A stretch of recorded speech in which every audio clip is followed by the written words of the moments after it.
warahmatullahi wabarakatuh.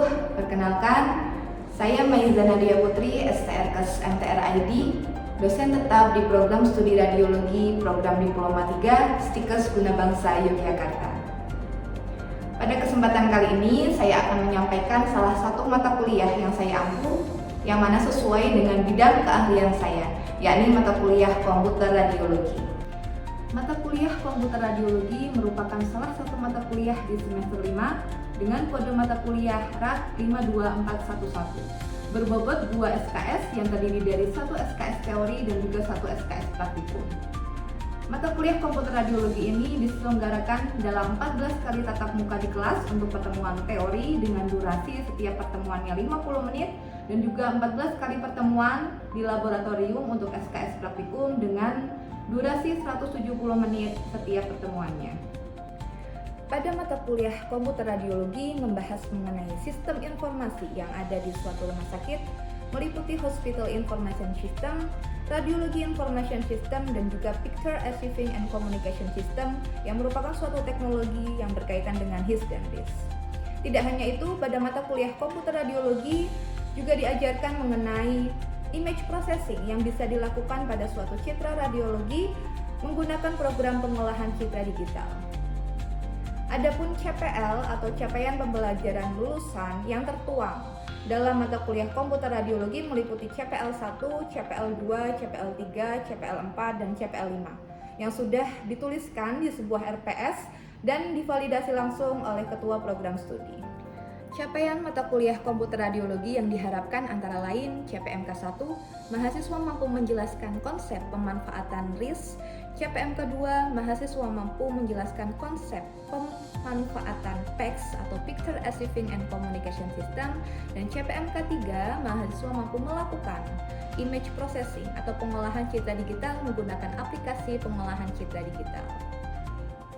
Adapun referensi yang saya gunakan pada mata kuliah komputer radiologi ini meliputi buku referensi karya saya sendiri, buku referensi dari karya ahli lainnya, dan juga artikel dari jurnal bereputasi yang mempunyai nilai kebaharuan agar mahasiswa bisa update dan juga mengikuti perkembangan informasi dan teknologi masa kini.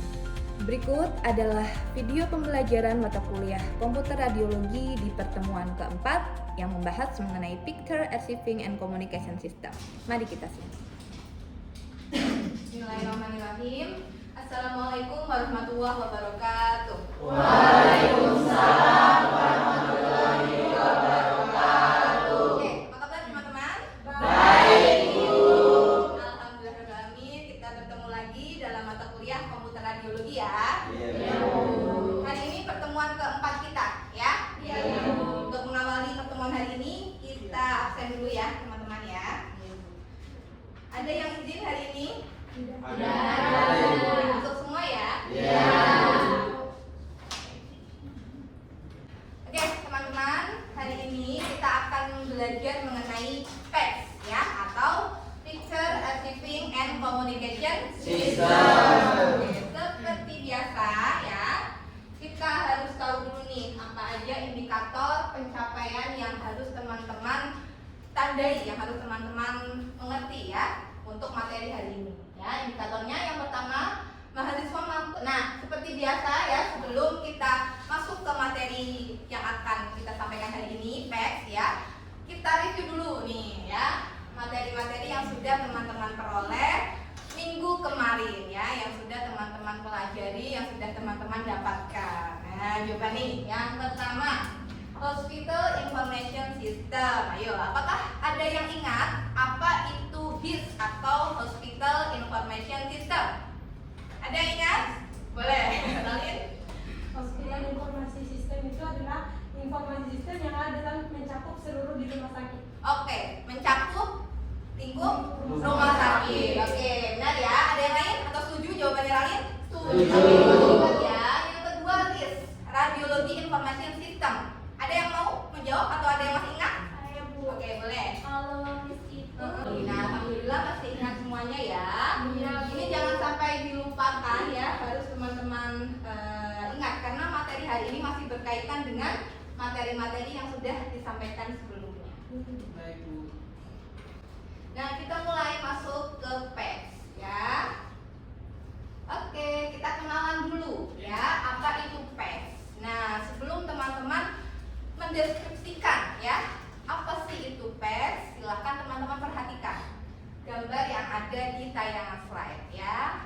Nah, coba bisakah teman-teman mendeskripsikan ke saya ya, ada gambar apa nih di depan ya, atau teman-teman melihat gambar apa nih di depan? Ayo.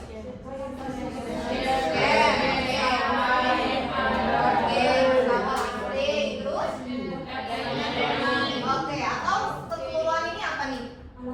Alat-alat radiologi atau modalitas ya yang ada di instalasi radiologi. Nah, terus apalagi selain modalitas?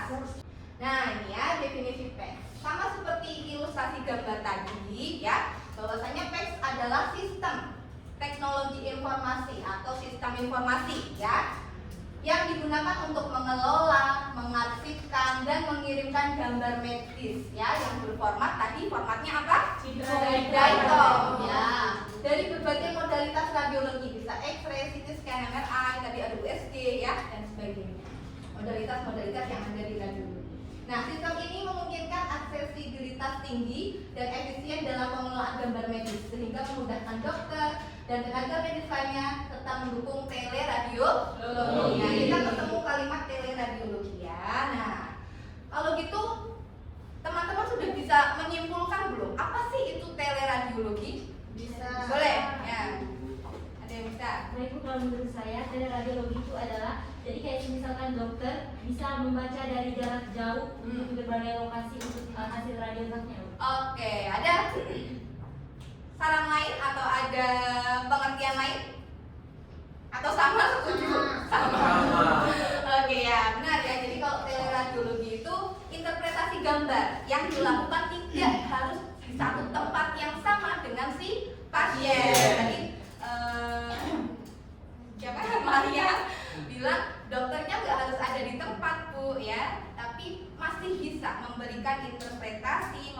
Kita belajar dulu nih tentang fungsi PEX ya, supaya teman-teman ada gambaran. Oh, ternyata kalau tadi teleradiologi itu interpretasi jarak jauh ya. Nah, sekarang apa sih hubungannya sama PEX ya? Atau PEX itu mendukung atau tidak sih untuk teleradiologi ya? Nah, kita tahu fungsi PEX dulu. Yang pertama ada akuisisi gambar ya, yang namanya akuisisi ya pencitraannya ya, exposingnya ya, berlaku di semua modalitas gitu ya. Yang kedua menyimpan gambar. Oke, yang ketiga mengarsipkan gambar. Yang pertama tadi apa? Akuisisi gambar. Nah, komponen PEX apa saja ya yang bisa dijadikan suatu sistem teknologi informasi berupa PEX? Apa saja yang diperlukan? Yang pertama ada image acquisition ya, atau akuisisi gambar ya. Yang kedua image storage atau penyimpanan gambar, image display atau tampilan gambar yang biasanya kalau di radiologi disebut apa? Komputer untuk menampilkan hasil radiografnya, workstation ya.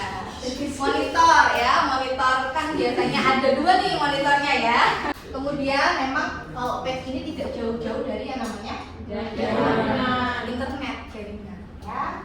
Kemudian PEX server tadi, suatu server yang menyimpan dan mengelola gambar medis. Kalau nggak ada servernya ya tidak bisa berfungsi PEX-nya gitu ya. Gateway ya digunakan untuk menghubungkan PEX dengan sistem yang lain. Oke, nah ini prosedur PEX apabila nanti teman-teman bekerja dan rumah sakit teman-teman pengen nih pasang PEX ya, misal sudah mulai membuming ya PEX atau sudah dirasa perlu untuk rumah sakit ini. Nah, teman-teman perlu mengikuti tahapan-tahapan ini ya untuk prosedur penggunaan PEX. Yang pertama perencanaan, pasti ya kita merencanakan dulu ya kebutuhannya untuk apa, tujuannya untuk apa, identifikasi pengguna dan lokasi yang akan menggunakan sistem PEX ya. Kemudian pilih vendor, banyak sekali sekarang, sudah banyak ya, mau yang dari negara mana ya, sudah tinggal milih, atau yang lokal juga ada, mau yang mana nih vendornya ya, disesuaikan dengan budget rumah sakit pastinya ya, budget masing-masing. Kemudian install ya, setelah sudah milih vendor, sudah fix mau yang ini nih PEX-nya ya, nanti vendor akan melakukan instalasi ke berbagai alat diperlukan koneksi dengan PEX-nya. Ya. Kemudian konfigurasi, ya, dikonfigurasi sistem PEX-nya untuk bisa memenuhi kebutuhan spesifik. Kemudian diintegrasi dengan sistem lain yang misal di rumah sakit itu sudah ada HIS, sudah ada RIS, nah disambungkan nih PEX-nya, ya. Apa gunanya sudah ada PEX tapi tidak disambungkan dengan HIS dan RIS, sama aja, harus diintegrasikan. Kemudian pengujian, pastikan sistem berfungsi dengan baik. Pelatihan, nah memang masih menggunakan SDM nih manusia ya, yang mana perlu belajar juga cara menggunakan teksnya gimana ya, atau tampilan teksnya untuk mengoperasikan prosedur perawatan pemeriksaan itu seperti apa. Nah, harus dilakukan pelatihan ya. Kemudian yang terakhir pemeliharaan ya. Kalau sudah oke semua terpasang, usernya sudah bisa ya, sudah dilakukan pelatihan, jangan lupa dilakukan pemeliharaan ya, rutin supaya memastikan benar-benar sistemnya oke ya, sampai akhir oke ya. Oke, kelebihan PEX yang pertama, aksesibilitasnya tinggi ya, memungkinkan aksesnya cepat dan mudah. Kemudian waktunya lebih efisien, lebih singkat ya, dibandingkan kalau dulu sebelum PEX apa sih? Kemudian integrasi dengan sistem yang lain. Nah, ini bisa diintegrasikan, kalau manual belum bisa ya.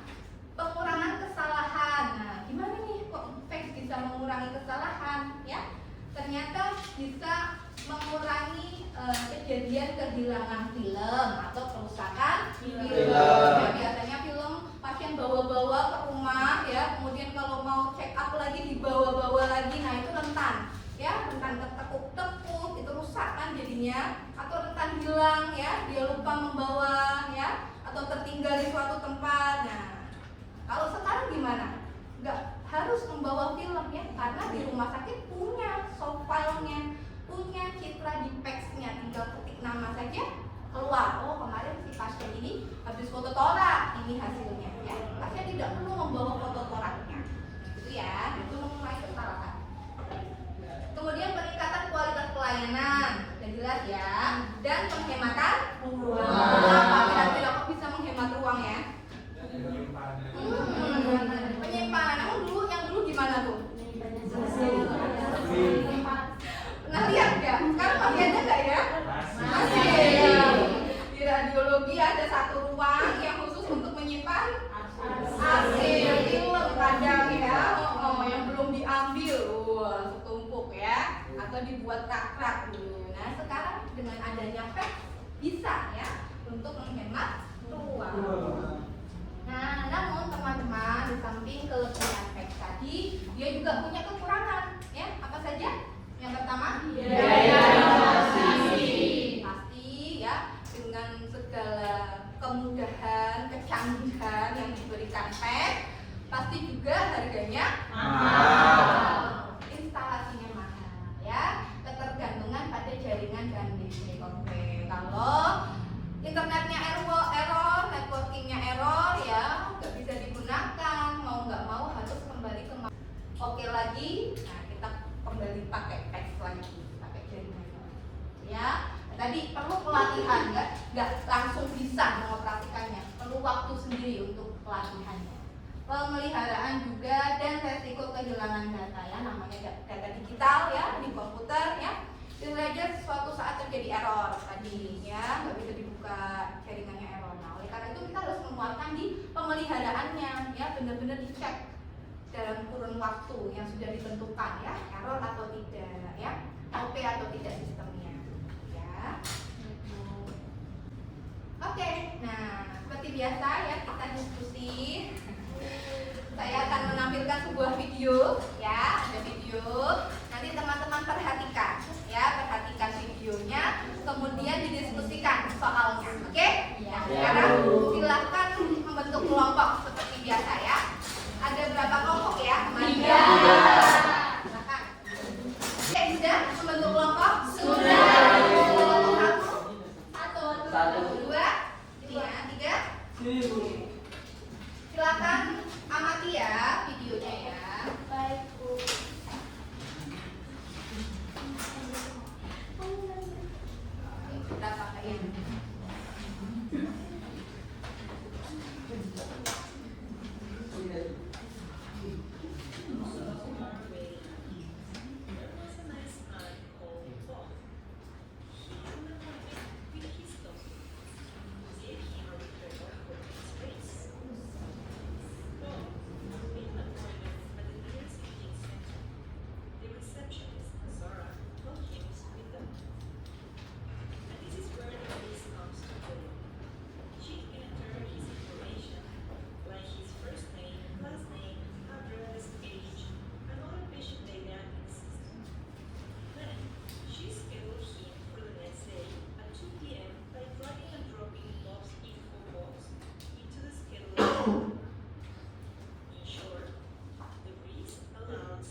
ya tadi videonya. Silakan saya beri waktu 5 menit aja ya untuk diskusi antar kelompok.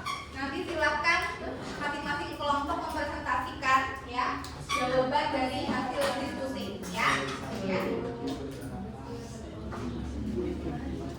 Ya. Kita mulai dari kelompok 1. Kan di bagian yang nomor 1 terkait video tadi. Baik, untuk menurut kelompok kami di video ini menjelaskan tentang terkait case sendiri. Jadi di sini dalam videonya ada seorang pasien datang ke suatu rumah sakit. Nah, setelah sampai di rumah sakit di bagian pendaftaran sudah diinput semua kayak data-data dari pasien dan kemudian ini pasiennya di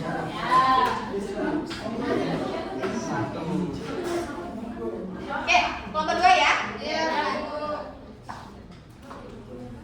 Buatkan skema atau alur hubungan antara sistem informasi, fact, risk, dan gear. Dapatkan hasil diskusi. Oke, oke ini boleh ya.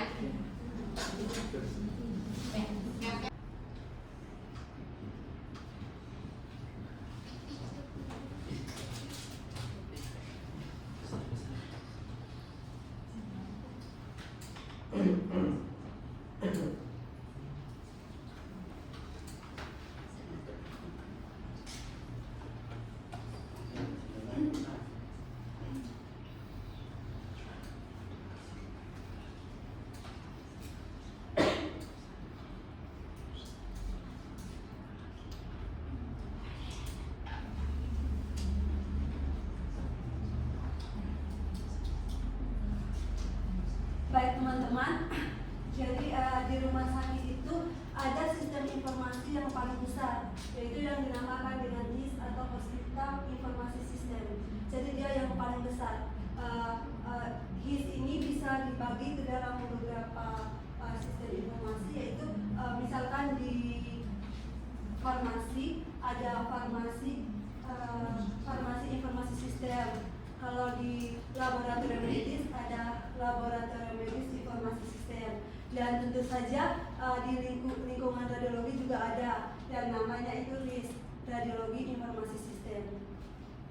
Karena di lingkup radiologi ada yang berkaitan dengan gambar, jadi ada penyimpanan gambar, pengiriman gambar, jadi dibutuhkan yang namanya PACS. Dan format dari PACS itu adalah DICOM. Oke, beri aplaus untuk kelompok 2. Oke, jadi benar ya, HIS dulu yang paling besar, kemudian cabang-cabangnya sesuai dengan instalasinya ya. Kalau di radiologi berarti RIS ya. Kemudian karena RIS perlu gambar ya, yang namanya radiologi hasilnya berupa gambar. Maka perlu sistem tambahan nih, sistem teknologi informasi tambahan yang namanya PACS. Oke, kasih kelompok 2. Lanjut yang kelompok 3 ya, teleradiologi. Boleh perwakilan kelompok 3? Siapa? Apakah PACS dapat membantu proses teleradiologi? Jadi berdasarkan hasil diskusi kelompok kami, sini kami tarik kesimpulan bahwa memang teleradiologi ini, PACS ini sangat berpengaruh terhadap proses ini. PACS. Kenapa seperti itu? Karena sudah dijelaskan tadi sama Mbak Maria apa itu teleradiologi, yang dimana kita dokter bisa melakukan interpretasi citra jarak jauh. Ya, beri aplaus untuk kelompok 3. Oke, jadi kesimpulannya apakah PACS membantu teleradiologi? Ya. Membantu. Kenapa? Karena kalau ada PACS nggak bisa menginterpretasikan dokter, padahal pengertian teleradiologi adalah interpretasi dilakukan jauh. Nah teman-teman, tadi adalah refleksi ya dari materi-materi apa yang sudah kita pelajari hari ini. Saya harap teman-teman tetap bisa mengingatnya ya, memahaminya sampai rumah, jangan lupa dibaca-baca lagi ya. Oke, nah terakhir kesimpulan. Jadi PACS merupakan suatu sistem teknologi yang digunakan untuk mengelola gambar medis radiologi dengan format DICOM dan dapat membantu menjalankan pelayanan di suatu rumah sakit dengan lebih baik dengan berbagai keuntungan keunggulannya tadi ya. Kemudian yang kedua, PACS dan teleradiologi dapat saling melengkapi ya dan meningkatkan kualitas pelayanan kesehatan dengan memungkinkan akses ke ahli radiologi dan pengelolaan gambar medis yang efisien dan efektif ya. Yang tadi sudah dibahas. Kalau teleradiologi dokternya tidak harus berada di tempat di lokasi yang sama dengan si pasien. Tetap bisa melakukan tugasnya, memberikan diagnosa ya, walaupun berada di lokasi yang berbeda dengan si pasien. Oke, gitu ya teman-teman. Ada yang mau ditanyakan terakhir? Oke,